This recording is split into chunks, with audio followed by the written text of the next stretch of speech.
17나이에 항공조종사를 사칭한 후 21살이 될 때까지 변호사, 의사, 대학 교수로 가짜 삶을 살아온 프랭크 에버그네일.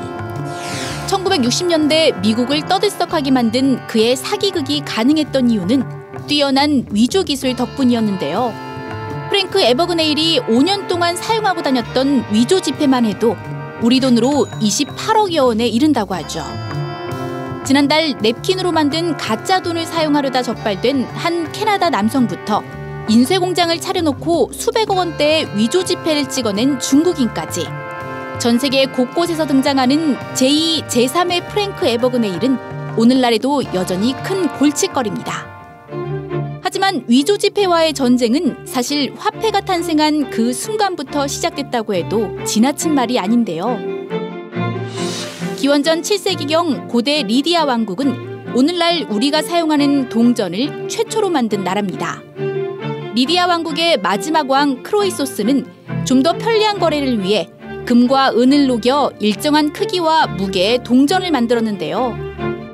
얼마 지나지 않아 금과 은에 다른 금속을 섞어 만든 위조 동전이 등장했고 순도 100% 금화를 판별하기 위한 온갖 방법이 동원됐다고 합니다.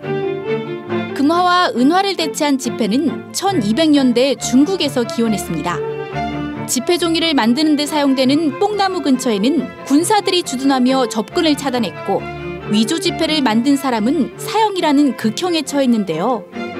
그럼에도 불구하고 위조 지폐가 걷잡을 수 없이 늘자 중국 송나라 때는 위조 지폐 제작자를 공무원으로 채용해 단속에 나서기도 했다고 합니다. 그런데 이런 위조 지폐가 전쟁 무기로도 사용되었다면 믿어지시나요? 제2차 세계대전이 한창이던 1942년 독일 나치군 장교인 베르나르트 크루거 소령은 유태인 수용소에 수감된 화폐 기술자들을 이용해 영국 파운드화를 정교하게 위조하기 시작합니다. 위폐로 적국의 경제와 사회 전반을 붕괴시키겠다는 일명 베르나르트 작전인데요. 가짜 파운드화가 당시 영국 국고의 4배 수준에 달하자 영국 경제는 파탄 지경에 이르렀고 결국 모든 지폐를 신권으로 교체하는 등 혼란은 1980년대까지도 이어졌습니다. 1937년에 발발한 중일전쟁에서도 일본이 중국 경제를 교란시키기 위해 가짜 중국 돈을 만들었다는 사실은 이미 잘 알려져 있는데요.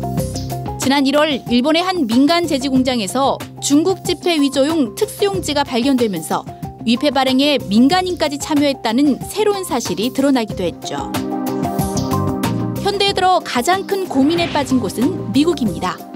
지폐 용지와 숨겨진 비밀 코드까지 똑같이 구현해내 전문가들조차 감별이 어렵다는 100달러짜리 초정밀 위조 지폐 슈퍼노트 때문인데요. 위조 방지 기술이 발전할수록 더 정밀한 방법으로 진짜 화폐를 모방하는 위조 지폐. 과연 어디까지 닮아갈 수 있을까요? 위조 화폐 이야기는 아직 끝나지 않았습니다.